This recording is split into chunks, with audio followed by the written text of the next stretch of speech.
नमस्ते मित्रांनो, लग्नाची बेडी या मालिकेच्या होणाऱ्या पुढील भागामध्ये आपल्याला असं पाहायला मिळणार आहे की इकडे राघवला सिंधू सापडलेली असते आणि सिंधूकडे राघव पळत जातो आणि तिला थांबवतो। त्यावेळेस राघव सिंधूला थांबवतो आणि म्हणतो, थांब, सावी कुठे आहे सिंधू।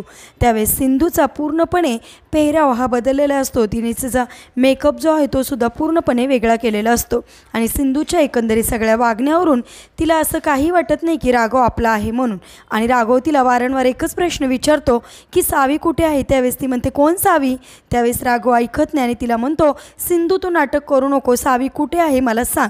त्या क्षणी लगेच सिंधू राघवच्या कानाखाली मारते। त्यावेळेस राघवला सुद्धा सिंधूचा फार राग येतो आणि आता राघव यापुढे काय निर्णय घेणार आणि कशा प्रकारे राघव आता सिंधूला ती सिंधू आहे पटवून देणार। म्हणजेच आता सिंधूची स्मरणशक्ती गेलेली असते। आता कशा प्रकारे राघव तिला घरी घेऊन येणार आणि सिंधूला घरी आणल्यानंतर मधुराणीचे कसे 12 वाजणारे पाहणे सुद्धा इंटरेस्टिंग आहे। असेच मालिकेच्या पुढील अपडेटसाठी तुम्ही आपल्या रंजक मराठी चॅनलला नक्की सबस्क्राईब करा। थँक्यू।